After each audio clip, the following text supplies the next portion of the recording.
عادت تموم شده بار وقت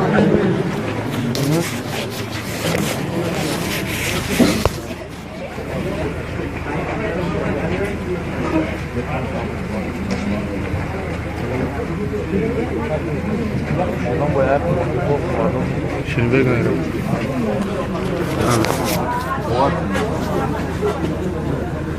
حالا چه بودیم کن بکال چه هستم از بیرون خطا خطا دارم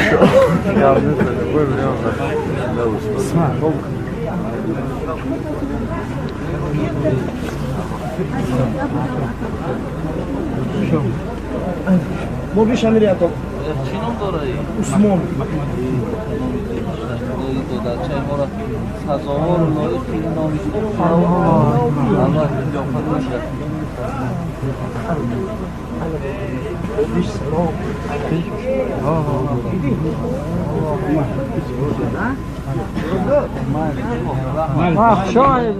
برای چی؟ باور کنیم با همین نزدیکی در یک نکاح رفتم اشتراک کردم این نزدیکم قدر نگذشته است. من دائم نکاحم روپرو است، یعنی شوهر در پیش عروس برده میگذارم و در بین موعظه میکنم، حق شوهر و حق زن خبر میتونم و بعد اون نکاح میکنم. این بهترین صورت نکاح انا همین است. وقتی نزد اونها رفتیم باور کن قریب 30 نفر دختر در اطراف یک دختر جمع شدگی هستند. من فهمیدم که بهترین نکاح همون نکاحی هست که به آسانی به سبکی انجام یابد، مهر کم داشته باشد. خواهر عزیز در حال همون نفس خطه به همین جوان ببخش، ان شاء الله بخت تو سفید می شود. وقتی از او طلب کردم همون دوگانه های بی حیایی که نه روی مال دارند نه پیشی بری بسته دارند، باور کنین امو منظره را دیدن در آدم گویا که یک دوزخ دیده است. اینقدر منظره ناراحت کننده برای آدم مسلمان است. از زیر کش امو قپیدن تا اگر 300 سامانی نمیتین ایحا نمیگن. 300 سامانی. این دوگانه ها من نمیدانم که مادری او هستند، پدری او هستند، تربیه کننده او هستند که اینقدر سوم طلب میکنن. اونا از کجا حق دارن؟ اونا یک سوم حرام میکنن، یک سوم. اونا چه حق دارن که در بدل بخشیدن همون دختر 50 سامان یا 100 سامان یا 300 سامان طلب میکنن؟ چرا اونا طلب میکنن؟ من مادرشو فیراد کردم، در اونجا مادرها نشستگی بودن، کمپیرها نشستگی بودن. گفتم ای مادران فرزندای شما هستند، نمیشه که اینا رو نصیحت کنین که پیش از آن که 300 سامان میگیرد وای روی مالش در سرش اندازد، گردنش محکم کند. برعکس در اینجا آمده شوی دراز مثال خنده و مگنیتوفون بلند نماند. آخه این از همون منظره هایی که در نکاح ما و شما انجام می‌یابد. پدرای عزیز، برادرای مهربان، اما شما اولا شکرانه کنین که در خانه شما نکاح می‌شود و بعدا پیش از نکاح همون دختر را شنانین و بفهمانین که همون زمانی که مولا میگوید همون زمان ببخش که دخترم تو نیکبخت میشوی. و این دوگانه هایی که در اطراف تو هستن ها در یک کنج خانه میشینن، شرط نیست 20 دختر آوردن. اینقدر اسراف، اینقدر بی‌معنی ها در معرکه ما و شما هستند. اینا را شما میتوانین هر یک پدر و مادر میتواند که همینها را جابجا کنند. السلام علیکم داملای عزیز، یکی از پسران همین شهر کولاب باستانی می باشم. استاد، من میخواهم یک چیز را فهمم. حافظی کردن شخص در نزد خداوند گناه است؟ یعنی کسب حافظی. از امین جان مقیموف. یعنی اسلام حرام میگرداند همون حافظی را که از وی هیچ منفعت نباشد. یعنی شنیدن چنین سرودهایی که تماما به انسان فایده ندارد، یگان پند آمیز نیست، یگان نصیحت آور نیست، اینها را شنیدنش اسلام حرام میداند.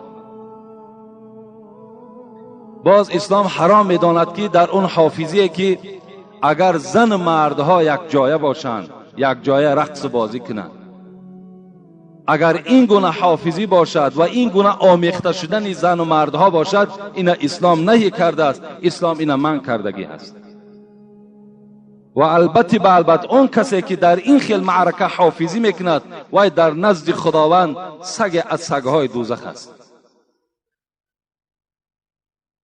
که وقتی که این معرکه فسق و فساد وی تشکیل کننده است، چگونه که یک آدم برای نوحگرها، یعنی برای آن کسانی که در مرده ها گریه میکنند، برای اونها طعام میدهد تا که اونها قوت پیدا کنند، در این گناهکار میشود.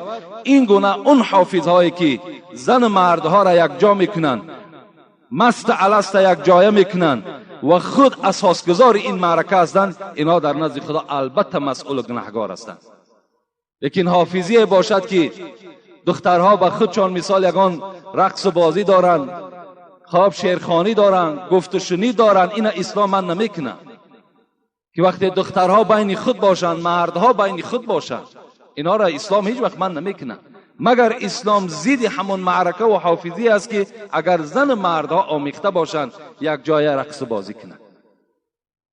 در مسئله چی خلاصت الفتوا، چی درالمختار، چی فتوای بزازیه، چی فتوای هندیه، میگوید که وقتی که اگر شما میشنوین که در فلان معرکه این گونه عراره شدن زن مرد است یا دادن عرق است، وقتی شما را دعوت کردن، دعوت رد کنید، در این دعوت قبول نکنید. اگر چند رسول اکرم میگوید ای تو دعوت اذا دعیتم، هر جا که شما را خواندن در گردن شما واجب است که اون خانه ده حاضر شوین. لیکن این گونه معرکه باشد، اسلام رخصت نمیدهد که شما در اون معرکه اشتراک کنید که شما گناهکار میشوید. حتی مخصوص درالمختار میگوید که پیشواها، کسانی که مردم اونها را میشناسد، اینها تماما حقوق ندارند که در این معرکه اشتراک کنند. یکی مبادای میگوید که از رفتن پیشوا اگر همون معرکه به معرکه اسلامی مبدل گردد، این حالت در اسلام رخصت میدهد که همون پیشوا رفته در اون معرکه اشتراک کند.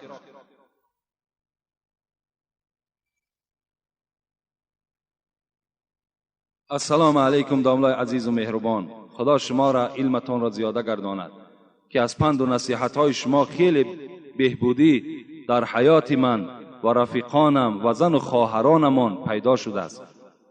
ما در غایبی در حق شما دعای خیر میکنیم. کلاه با شما آباد است. آیا خون کافر را بر بدن مسلمان بیمار ریختن جایز است یا نه؟ یعنی مولانا مفتی محمد شفیع در فتوای محمودی این مسئله را میارد که اگر علاجش باشد خون مسلمان در خون کافر در مسلمان نریزین، اگر علاجش باشد. لیکن اگر علاج نباشد و غیر همون خون کافر دیگر هیچ خونی نیست که مثال در همین بیماری مسلمان مثال ریزن، این حالت دا می توانید که شما همون خون کافر را آورده در بدن مسلمان بریزین. اگر علاجش باشد چیکار کردن در کار؟ پرهیز کردن در کار، استفاده کردن در کار نیست. انگشتری آهن برای مرد و زن درست است یا نه؟ اگر انگشتری از طلا باشد، از آهن باشد، از مس باشد، اینها برای مرد استفادهش حرام است. برای مرد انداختن انگشتری طلا یا گردنبند طلا یا ساعت طلا یا انگشتری که از آهن است یا از میس است، اینها را حرام است در اسلام انداختن اینها. دار این معرکه هستند، اینها در نزد خدا البته مسئول و گناهگار هستند. لیکن حافظی باشد که دخترها به خودشان مثال یگان رقص و بازی دارند، خواب شیرخوانی دارند، گفت و شنید دارند، این اسلام من نمیکنه. که وقتی دخترها بین خود باشند، مردها بین خود باشند، اینا را اسلام هیچ وقت من نمیکنه. مگر اسلام ضد همون معرکه و حافظی است که اگر زن و مردها آمیخته باشند یک جای رقص بازی کنند. در مسئله چی خلاصت الفتوا، چی در المختار، چی فتوای بزازیه، چی فتوای هندیه، میگوید که وقتی که اگر شما میشنوین که در فلان معرکه این گونه عرارش شدن زن و مرد است یا دادن عرق است، وقتی شما را دعوت کردن دعوت رد کنید، در این دعوت قبول نکنید. اگر چند رسول اکرم میگوید ای تو دعوت اذا دعیتم، هر جا که شما را خواندن در گردن شما واجب است که اون خانه ده حاضر شوین. لیکن این گونه معرکه باشد، اسلام رخصت نمیدهد که شما در اون معرکه اشتراک کنید که شما گناهگار میشوید.